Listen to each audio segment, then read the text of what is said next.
Bonjour à tous, bienvenue pour votre tirage d'oracle pour la semaine du 17 décembre. Cette semaine, vous aviez le choix entre 4 cartes. Si votre choix n'est pas encore arrêté, vous pouvez tout à fait mettre le podcast sur pause, prendre le temps de faire votre choix en laissant parler votre intuition, en demandant à vos guides, en faisant appel aussi à une sorte de petit tirage au sort. De toute façon, toutes les méthodes sont bonnes à partir du moment où qu'elle vous convient, en fait, que vous la choisissez pour vous. Et puis ensuite, vous pouvez avancer dans l'enregistrement et n'hésitez pas non plus à aller directement à la carte que vous avez choisie. Alors l'idéal, c'est toujours d'en choisir une seule, mais c'est vrai que parfois, on peut se sentir appelé par 2 cartes. La deuxième choisie devient alors, on va dire, une accompagnatrice de la première, une lumière supplémentaire, mais il faut toujours essayer de déterminer, on va dire, celle qui est dominante et celle qui est secondaire. Du coup, c'est le jeu des fées que j'ai choisi cette semaine parce que j'avais envie un petit peu de joie et d'optimisme et de légèreté surtout. Et il faut reconnaître que les temps derniers ne nous ont pas énormément apporté sur le plan de la légèreté. On a obtenu beaucoup de choses sur beaucoup de plans, mais pas vraiment celui de la légèreté. Et les fées sont championnes pour ça. Sans compter qu'elles sont également championnes lorsqu'il s'agit d'organiser des moments joyeux et avec les fêtes approchant. J'avais choisi ce jeu en relation avec ça également. Alors, pour ceux qui ont choisi la première carte, vous avez choisi la carte qui dit « N'essayez pas de tout contrôler, laissez faire les choses ». C'est la carte du lâcher-prise. Alors, il est possible qu'en ce moment, vous vous sentiez débordé. Il est possible en ce moment également que l'humeur générale, on va dire l'ambiance un petit peu pesante sur le plan collectif, vous amène à vouloir, à vous crisper un peu plus sur les choses de votre quotidien, sur des petites choses parfois qui n'ont pas dans l'absolu grand intérêt, peut-être même certains éléments de votre quotidien auxquels vous ne prêteriez aucune attention si vous étiez dans une période plus joyeuse et plus légère. Donc cette carte déjà vous indique que si vous avez le sentiment que vous vous accrochez un petit peu à tout et à rien, que vous essayez de contrôler des choses qui d'habitude vous passent au-dessus de la tête, ou que vous êtes un petit peu trop dans justement dans le contrôle parce qu'il y a une peur derrière, la peur de ne plus avoir, la peur de manquer, la peur de ne pas obtenir ce que vous souhaitez. Ces peurs, sachez qu'elles sont liées beaucoup en ce moment à une humeur collective. Elles ne vous appartiennent pas forcément à titre individuel. Donc cette carte vous dit, on relâche les pressions que l'on se met. Il y avait une carte un peu significative comme ça aussi la semaine dernière à propos de la pression que l'on peut se mettre. Donc cette carte dit relâchez bien la pression que vous pouvez vous mettre vous tout seul sans que personne vous la demande. N'acceptez pas non plus de pression de la part des autres car ce que vous pouvez ressentir, les autres le ressentent également. C'est-à-dire que la tension en ce moment elle est chez tout le monde.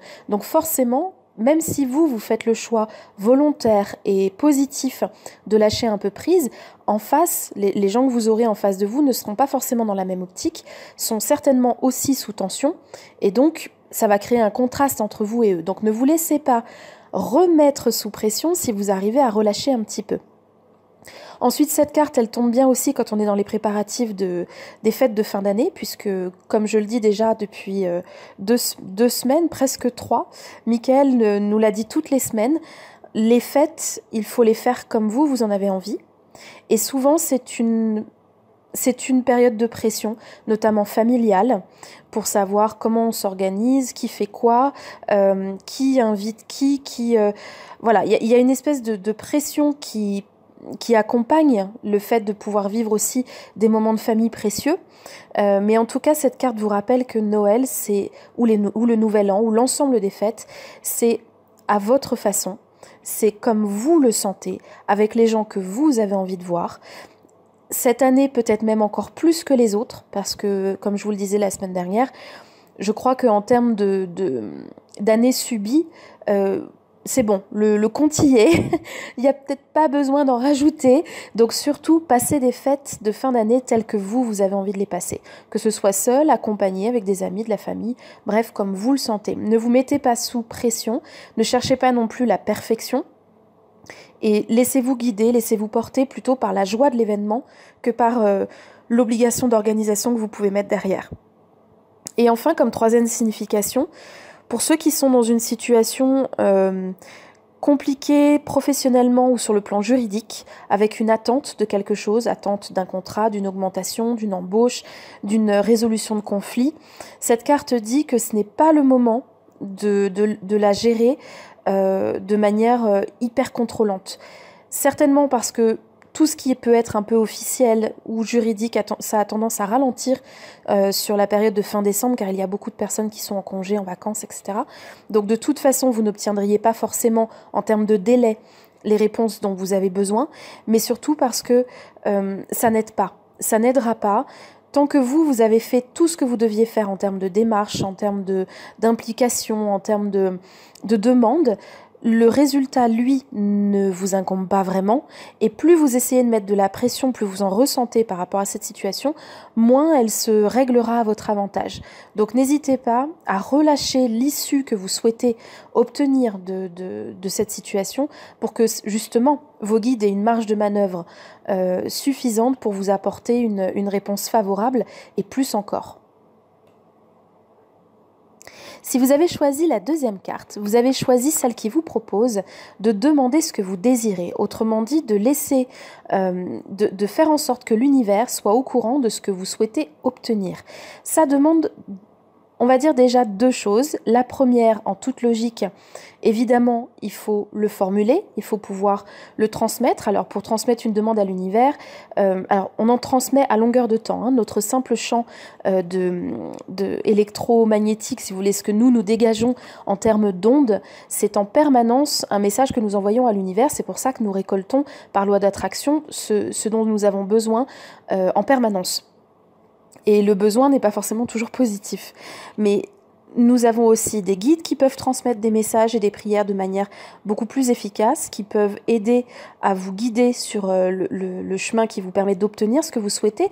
C'est-à-dire qu'ils ne vont pas vous apporter ce que vous désirez sur un plateau doré, mais par contre, ils vont vous montrer ce qu'il vous manque, ou ce qu'il faut faire, ou les personnes qu'il faut voir pour pouvoir obtenir ce que vous souhaitez par la suite. Autrement dit, ils allument le chemin, ils allument la montée de marche une par une pour que vous puissiez obtenir le but que vous vous étiez fixé. Donc déjà, il faut pouvoir transmettre votre demande. Et puis la deuxième des choses, c'est qu'il faut être au clair sur vos demandes. Souvent, on en fait en début d'année. On formule des vœux, des bonnes résolutions. On en fait de temps en temps dans l'année aussi. On se remet à plat par rapport aux vœux que l'on a pu faire ou aux choses que l'on souhaite avoir.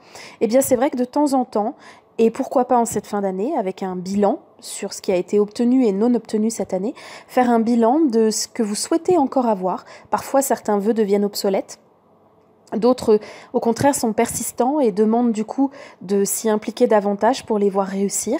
En tout cas, n'hésitez pas à faire un bilan sur ce que vous souhaitez avoir, ce que vous ne souhaitez plus avoir. Remettez tout ça à plat et ensuite confiez tout à l'univers.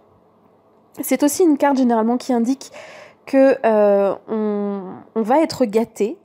Et comme Noël approche, du coup, ça peut être une carte qui colle quand même avec les circonstances des fêtes de fin d'année. Si vous avez choisi la carte numéro 3, vous avez celle qui vous indique que votre vœu est maintenant exaucé. Alors, lorsque vous tombez sur cette carte, qui est la plus jolie carte en fait du jeu des fées, cela signifie que vous aviez certainement quelque chose qui vous tenait à cœur. Alors, c'est pas forcément un objet ou quelque chose d'extrêmement précis. Ça peut être situationnel ou relationnel.